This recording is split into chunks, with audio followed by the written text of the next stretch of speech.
ഇന്നൊരു സ്പെഷ്യലായിട്ടുള്ള മീനച്ചാറിൻ്റെ വീഡിയോ ആണ് കേട്ടോ നമ്മൾ അപ്ലോഡ് ചെയ്യാൻ പോകുന്നത്.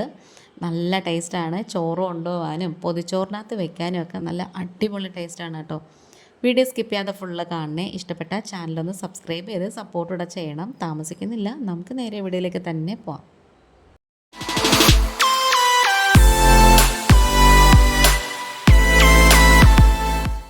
ഇതിപ്പോൾ ഏകദേശം 1 കിലോ മീനുണ്ട്.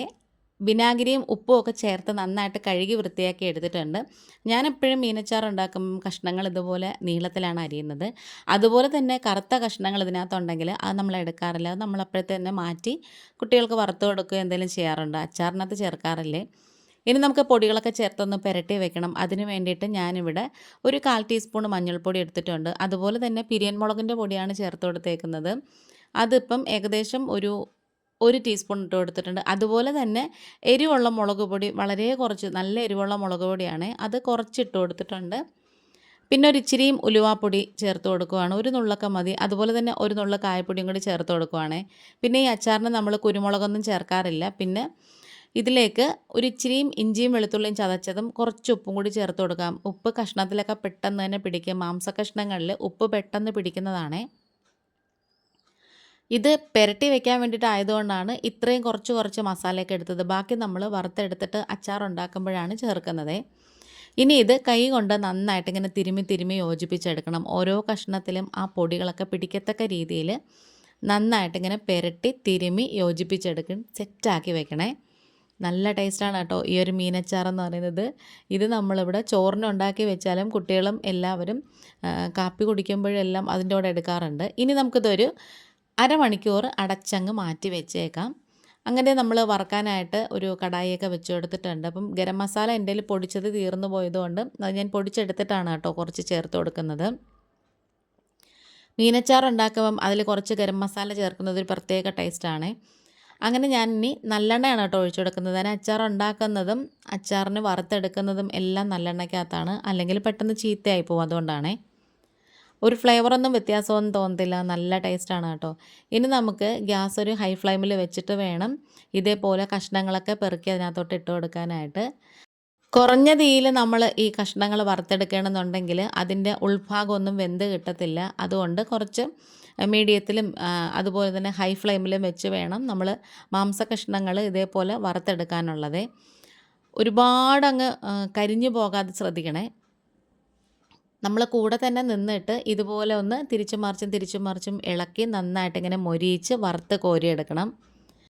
പിന്നെ നമ്മൾ അച്ചാറിനെന്ന് പറയുമ്പോൾ തന്നെ കടയിൽ ചെല്ലുമ്പം അവരൊന്ന് കട്ട് ചെയ്ത് തരാറുണ്ട്. പക്ഷേ അവർ കട്ട് ചെയ്ത് തരുന്ന പീസസ് എന്ന് പറയുന്നത് ഭയങ്കര വലുതാണ്. അത് നമുക്ക് പറ്റത്തില്ല കേട്ടോ. നമ്മുടെ ഇവിടെ വീട്ടിൽ കുഞ്ഞായിട്ട് ഇതേപോലെ അരിയുന്നതാണ് എല്ലാവർക്കും ഭയങ്കര ഇഷ്ടം. കാരണം എന്ന് വെച്ചാൽ എങ്കിലേ അരപ്പൊക്കെ കഷ്ണത്തിനകത്ത് നന്നായിട്ട് പിടിക്കത്തുള്ളൂ എന്നാണ് പറയുന്നത്. ശരിയാട്ടോ. അത് നമ്മൾ ഭയങ്കര വലുതായിട്ട് അരിയാതെ ഇതുപോലെ ചെറുതായിട്ട് അരിയുന്നത് നല്ലത്. അതുപോലെ എപ്പോഴും നല്ല നീളത്തിൽ കഷ്ണങ്ങൾ അരിയുന്നതാണ് കാണാനും ഭംഗി. അതുകൊണ്ടാണ്. ആദ്യത്തെ ബാച്ച് നമ്മൾ വറുത്തെടുത്ത് കഴിഞ്ഞു. അത് കഴിഞ്ഞിട്ട് അടുത്തൊരു ബാച്ചും കൂടി ഇട്ട് കൊടുക്കുവാണ്.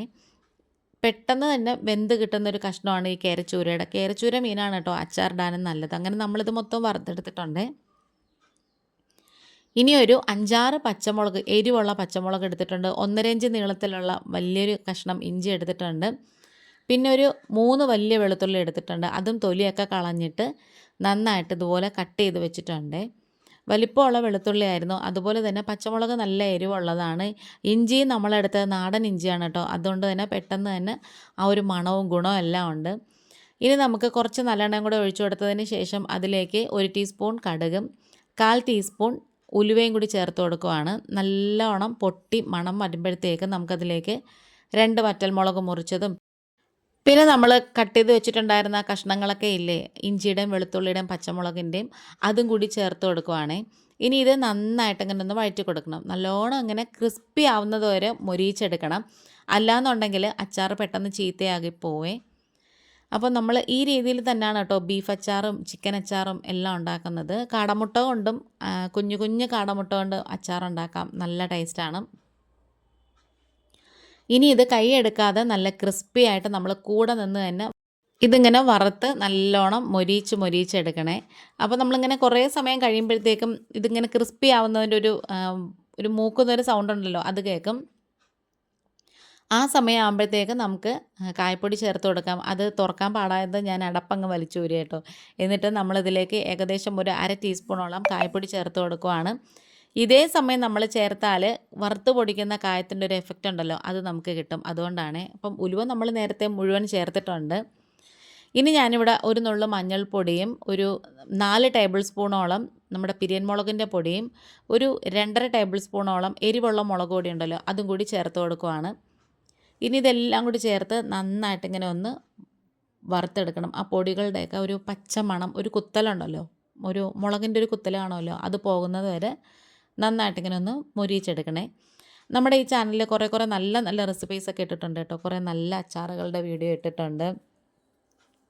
കുറേ നാടൻ ഐറ്റംസിൻ്റെയൊക്കെ ഇട്ടിട്ടുണ്ട്. അപ്പോൾ കാണാത്തവരുണ്ടെങ്കിൽ ഒന്ന് പോയി കണ്ടിട്ട് ഇഷ്ടപ്പെട്ടാൽ സപ്പോർട്ട് ചെയ്യണേ. ഇനി ഞാനിവിടെ ഒരു കപ്പോളം നല്ലോണം വെള്ളം തിളപ്പിച്ച് വെച്ചിട്ടുണ്ടായിരുന്നേ. പച്ചവെള്ളം ഒഴിക്കരുത്, നല്ല തിളച്ച വെള്ളം തന്നെ ഒഴിച്ചു കൊടുക്കണം. അത് ഇതിലേക്ക് ഒഴിച്ചതിന് ശേഷമാണ് കേട്ടോ നമ്മൾ ഈ വറുത്ത് മാറ്റി വെച്ചിട്ടുള്ള മീനിൻ്റെ കഷ്ണങ്ങൾ ഇട്ട് കൊടുക്കുന്നത്. നമ്മൾ എപ്പോഴിട്ടാലും കുറച്ച് കഴിയുമ്പോഴത്തേക്കും ഇത് പെട്ടെന്ന് തന്നെ ഈ കഷ്ണങ്ങൾ ഈ ചാറൊക്കെ വലിച്ചെടുത്ത് പെട്ടെന്ന് കട്ടിയാവുമേ. അപ്പോഴത്തേക്കും നമുക്കിത് ഇതിലേക്ക് ഗരം മസാല 1 ടീസ്പൂൺ ചേർത്ത് കൊടുക്കാം.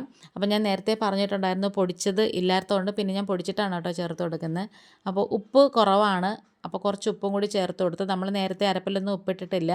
പിന്നെ അതുപോലെ തന്നെ നമുക്കിതിലേക്ക് ഒരു 2 ടേബിൾ സ്പൂണ് വിനാഗിരി ചേർത്ത് കൊടുക്കാം. കുറച്ചും കൂടി വിനാഗിരി വേണമെന്നുണ്ടെങ്കിൽ നിങ്ങൾക്ക് ചേർക്കാം. പക്ഷേ ഒരുപാട് പുളിയുടെ ടേസ്റ്റ് ഇവിടെ ഭയങ്കരമായിട്ട് തോന്നും. അതുകൊണ്ട് അതത്ര ഇഷ്ടമല്ല ഹസ്ബൻഡിനൊന്നും. പൊതുവേ ഞാൻ ഒരു അച്ചാറുകൾക്കും വിനാഗിരി ഉപയോഗിക്കാറില്ല. മാങ്ങാച്ചാറിനായാലും നാരങ്ങയ്ക്കായാലും നെല്ലിക്കയ്ക്കായാലും ഒന്നും വിനാഗിരി ഉപയോഗിക്കാറില്ല. പിന്നെ ഇതേപോലെ നോൺ വെജ് ഇടുമ്പോൾ മാത്രമേ ഉള്ളൂ കേട്ടോ വിനാഗിരി എടുക്കുന്നത്. അപ്പോൾ നമ്മൾ കറിവേപ്പില ഇടാൻ മറന്നുപോയതല്ല, ഏറ്റവും ലാസ്റ്റാണ് കേട്ടോ കറിവേപ്പില ചേർത്ത് കൊടുക്കുന്നത്. നല്ല ഫ്രഷ് ആയിട്ടുള്ള കറിവേപ്പില, അത് കഴുകി അതാണെങ്കിൽ അതിൻ്റെ നനവ് മൊത്തം ടിഷ്യൂ വെച്ച് ഒപ്പിയതിന് ശേഷം മാത്രമേ ചേർത്ത് കൊടുക്കാവൂ. അത് കൈകൊണ്ട് ഇങ്ങനെ പിച്ചിക്കറിയങ്ങ് ഇട്ട് കൊടുത്താൽ മതി. ഇനി ഉപ്പും പുളിയും എരിവും എല്ലാം പാകത്തിനായിട്ടുണ്ടോ നമ്മളെപ്പോഴും നോക്കുന്ന പോലെ തന്നെ നോക്കാം. അപ്പോൾ എല്ലാം നല്ല സെറ്റായിട്ട് നല്ല അടിപൊളിയായിട്ട് വന്നിട്ടുണ്ട്. ഇനി നാളെ ആകുമ്പോൾ അത് കുറച്ചും കൂടെ തണുത്ത് കഴിഞ്ഞതിന് ശേഷം നല്ല ടേസ്റ്റായിരിക്കും.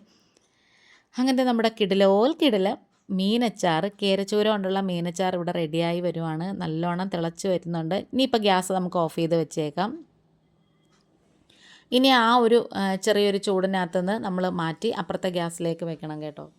അങ്ങനത്തെ നമ്മൾ അച്ചാർ ഇവിടെ റെഡി ആയിട്ടുണ്ട്. ഞാനിതിപ്പം അടുത്ത ദിവസം എടുക്കുവാണ് കേട്ടോ. അപ്പം ചാറൊക്കെ കുറേ നല്ലോണം പിടിച്ച് ഒന്ന് കുറുകിയൊക്കെ വന്നിട്ടുണ്ട്. ഇത് ഇന്നലെ രാത്രി തന്നെ കുറേ ചോറിനൊക്കെ ചിലവായി. ഇവിടെ ഭയങ്കര ഇഷ്ടമാണ് കേട്ടോ ഇത്. അപ്പം നമ്മുടെ വീഡിയോ വൈൻഡപ്പ് ചെയ്യാറായി. ഇന്നിപ്പോൾ ഇത്രയേ ഉള്ളൂ. വീണ്ടും വരാം. Thanks for watching.